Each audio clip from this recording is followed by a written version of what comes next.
Hello there, I'm Amy from moonmindology.com, and today I want to look at the chart of Britney Spears. Now, I think the most interesting thing about her is that she's got a birth time of that's Rodden rated A, which is wrong. And why do I say this so confidently? Well, for a start, I knew it was wrong. There's no way that she had Saturn on the ascendant. But if you look at her interviews, she is so silly. And that doesn't match a birth time of 1:30 a.m. So I got on the internet and I found that her mother posted on Instagram in 2018 and said, "Happy birthday, Britney. It's about this time of morning that you were born. I remember it well." So we then check the date and it's posted at 8:47 a.m., which makes her a Sagittarius ascendant. But it didn't quite explain her D9 chart. So I rolled it back to around 8:32 a.m. So on the 2nd of December 1981. And despite these lovely comments that you can see, I really want to thank Lynn Spears for popping this post up there and revealing her time. So let's go. The ascendant is in Mula, and this is represented by the root, and it's also ruled by Nurti, the goddess of destruction. And she wants the world to see reality, whether or not it's palatable. And personally, I love this nakshatra. It's all about seeing the truth. And she's actually associated with dancing as well. But when you look online and you see people talking about how Britney Spears' Instagram posts are weird and disturbing and that she can't dance anymore. Well, she doesn't have a choreographer for one. She's doing it for fun, and this is her truth, whether or not you find it beautiful or unsettling. Britney embodies the feeling of Nerity, this goddess. And if more people understood her desire to show the truth, perhaps they would understand more of where she is coming from. So Neptune and K2, they're in the first, and this is very similar to Marilyn Monroe. On the ascendant, this makes someone very photographic. They will be photographed a lot, and K2 ramps this up as well, as they both mean photography, which is an illusion. So there can be links to spirituality and supernatural events.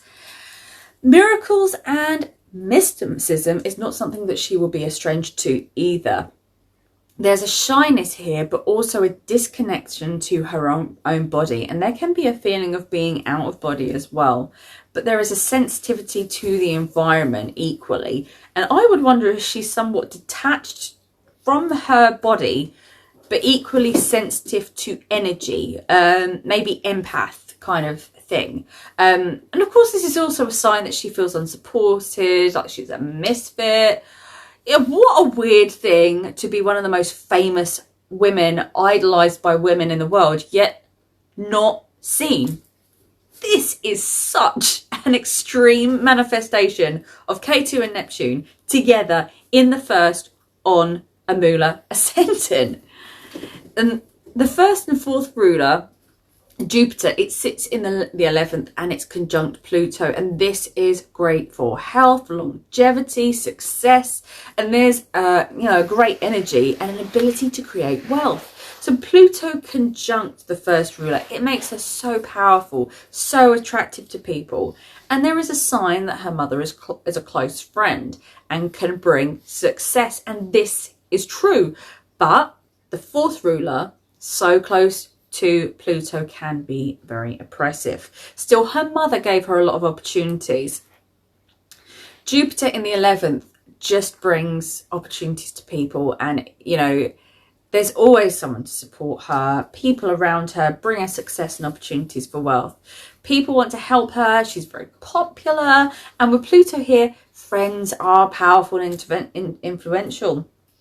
This house is probably why she gets on with her older brother, and she has that Jupiter there.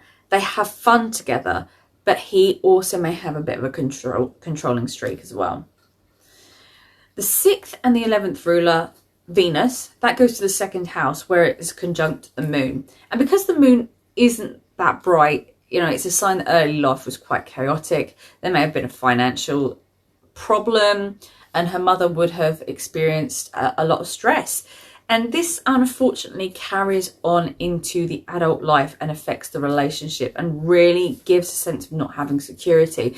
And I would say that Britney has food sensitivities for sure. And there's a possibility of issues with eyesight as well. But this combination gives her a beautiful face. And ironically, Venus there is a lot of happiness during her childhood as well. And this is the house of money. And so when you look at it first class, it would seem really wonderful and opulent. Of course, at the same time, you have 2 Tostada rulers in there. And the moon is dark. And as I said, you know, there is more than meets the eye here. So it's true that, yeah, she makes a lot of money, but her security and her baseline, it is so damaged. And she will always have, you know, security anxiety and the never feeling enough feeling. And, you know, usually the never feeling enough feeling, you know, is greed, but she's got so much sweetness here.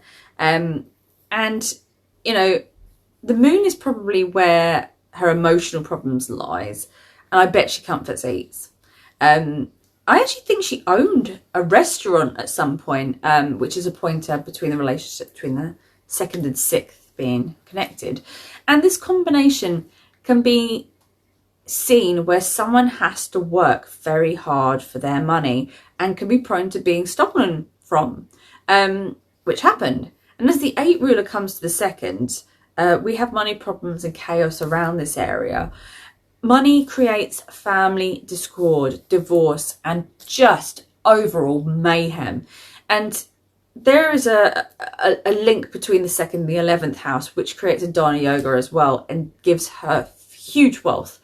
But money brings problems. The ruler of the 2nd and 3rd, that's Saturn, and it's in the 10th. So Britney is always going to be someone who made her own money. She likes to have control over her own business. She also she can also do government work as well with this kind of placement. So it's close to the midheaven that Saturn is going to bleed over and influence her career. Had she gone into oil or structural engineering, she may not have experienced necessarily the bad sides of Saturn, but, you know, it does mean oppression, bondage, limitations, sorrow, also problems with bones. And I bet she ends up with a lot of arthritis. I know she's had some foot injuries. She will probably struggle with those. Saturn is also dependability. So actually, the only solid foundation she truly has, in my opinion, is her work. Her job is always going to be heavily involved with communications, PR, via the internet or media. And that's why she spent more time on the news than she did in the studio. And, you know, I think she could have done really well going into journalism. And this is probably why her book did so well as well. Her career requires a lot of bravery, which she certainly has. And, you know, 3rd house is all about performing, arts, dance, expression. Saturn gives hard work and leadership abilities. There's a high ambition, but low confidence as well. And Saturn does afflict her 7th house, which creates problems with her marriage. We know. The 7th, 9th and 10th rulers, Mercury and the Sun, are in the 12th conjunct Uranus. And Mercury is the 7th ruler in the 12th. This can create losses of relationship and heartbreak. And this is a sign that she needs to find someone who's spiritual. But there can be a lot of isolation in the marriage because, you know, the partner's always going to be successful, travelling. And marrying a foreigner is also a good move, as well as trying to change her country as well. Mercury with the Sun, it's someone who's very powerful, dominant, overbearing. And with Uranus, rebellious, eccentric, electric, genius. And the 10th ruler in the 12th can create problems with her work. And you'd usually see this with somebody who works behind the scenes as opposed to being someone being in a public position. But, you know, her career did isolate her. And it was a prison. And the 10th conjunct the Sun, it really gives her a bright career with luck as it rules the 9th and then Uranus, and gives sudden rises in the career as well as working with something that's groundbreaking and electric. But the Sun in the 12th shows problems with her father, and equally problems with her left eye. And I think she said somewhere that she had poor vision, but only in one eye. I wouldn't be surprised if that matched up. Mercury has some problems that can give anxiety and a worrisome nature, but writing poetry and expressing herself is really, really great for that. But usually this would be a sign that someone doesn't like public speaking. But what does she do when she speaks publicly? She changes her voice, and sometimes she'll do a British accent. Also the iconic childlike voice as well. And this makes me think of a disassociation where she hides behind a persona. And Uranus can also bring problems in the workplace that involve bad mouthing and theft, which happened. She needs security, and there is also separation from children with this placement as well, which is very fascinating but unfortunate, but matches more than the other time. As in the other chart that she had, there was good planets in the 5th, and it just didn't match.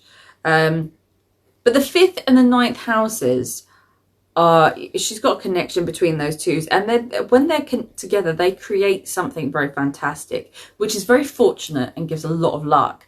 And that would usually tend to be good love affairs, but there is a tight affliction to Mars and the 5th house from Ketu, and this can create a lot of problems. So if her Mars had any other affliction, I don't think she would have been able to have children.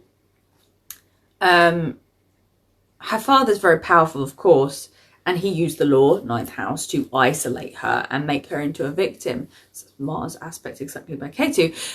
And Mars and Ketu have the tendency to be called the combination which make people lose their sense of reality. So it can be linked with terrorism and things like that. It's extreme.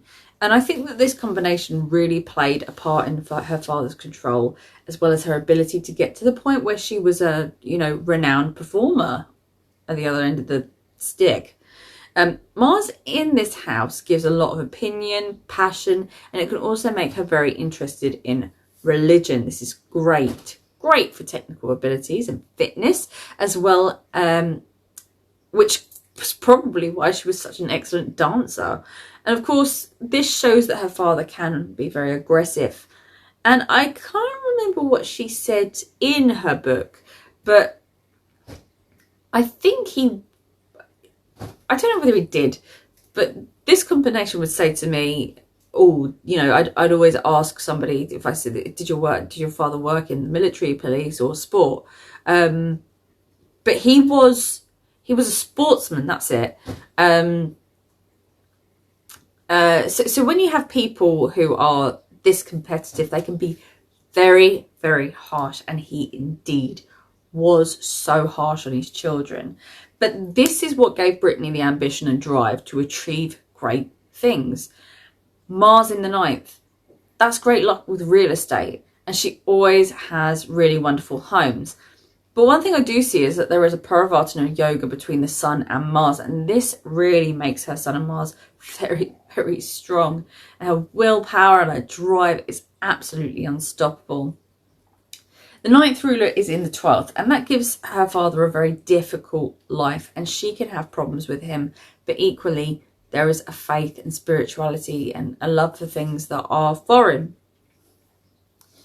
Rahu's in her 7th house, so she was always going to be with people who are either extremely successful or someone who is very overbearing. Malefic's in the 7th, it's very problematic marriage, but, it can be good for the career, working for oneself, connecting with incredibly affluent and powerful people. But there can also be behavioural issues which range from rebellion, addiction, or obsessive tendencies as well. So mental health, that's one thing I do want to tackle here, as there is a lot of questions as to whether Britney is insane or mentally ill. And I'm tackling this only because I think wholeheartedly that the answer is no. Otherwise, I wouldn't have touched it with a barred pole, because it would have been really rude for a start. But what I have actually found is it validates what she said in her book. So here we go. First up, the moon. It looks great with Venus. So she has that creative mind. She likes to be around beauty. And the 5th house is slightly afflicted, but not so much to outweigh anything else. Mars has this intelligence and it's strong in Leo. And that's nice. It's in the 9th. And then we have Mercury. Mercury is quite afflicted. So it's going to be her reasoning. But when you see a problematic Mercury, it's paralysis by over-analysis energy. She worries. She gets stuck on things. It's obsessive. It's compulsive. Fearful. Always, when someone has this, always they should use breath work. It's really important. But this can also be that the lungs are vulnerable as well. But overall, if you look at the karakas for her intelligence and her mind, there's nothing wrong with them. So I feel that utterly supports the fact that she's not crazy. I don't think she's crazy looking at her chart. She just doesn't have the chart for it. There's a little bit of damage to the 5th house, but nothing significant. So she's currently in the dasha of Saturn, and she went into this on the 13th of August 2023. And on the 16th, it was made public that her and her husband were ending their marriage. So that's quite creepy, isn't it? So the pop princess has retired. But I bet you this lady is just about to do some of her best work. She isn't going to put her feet up. And I honestly, I wasn't really a fan. I never understood her until I listened to her audiobook. And, now I can see it from a different point of view. Saturn is about being behind the scenes. So, when she says she'll never tour again, I think that's probably true. But I think she's still going to record music, work on projects, but just not so much facing people. She's going into a backseat point in her life. So Britney was in her Jupiter dasha from August 2007 until November 2021. And throughout that whole time, she was in that conservatorship. And why was she under control? So let's look at that Pluto. Isn't that phenomenal? At the end, in Jupiter, Rahu, she got married, which activated her D9. And alas, look at that 7th house. Is that not the most hottest and fiery house that's ever been? Marriage creates massive arguments for her, and her husband needs to be in control and be the leader. If she is going to have a relationship, look at that 1st house. She's so willful and her success is really intense, and the partner needs to be spiritual, someone who's very salt of the earth. And see that Mars K2 exact aspect, it pops up in the 7th house. She needs someone who's, felt victimized themselves, like her, or she will bring that into her husband's life. And he really has to be a tough person. And of course, in the eyes of the fans, even her family, I don't think anybody is ever going to be good enough for her. And she's always going to have that problem. A big, strong, powerful and renowned lawyer, maybe that's the kind of person that she needs. I don't know. So transits.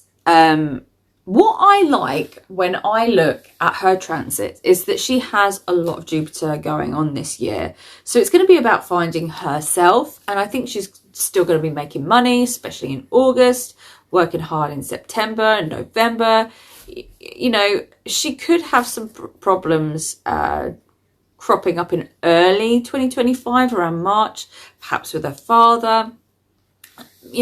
She will feel that she's unlucky around that time. But April is going to start kicking off, I think. There can be a lot of working, a lot of emotions. In May, there can be some breakups, some problems with her father, maybe issues with children. But in June, she could have some super duper business success, popularity, and people wanting to help her. So I think that's, she's on the up and up. things are going to start coming to fruition. And I think we are not going to see her in the limelight so much, but I think that she's going to be working. I think she's had her period of time of stuff going on, and she's going to be back to working. She's not crazy. Thank you very much for watching, and I will see you next time. Bye.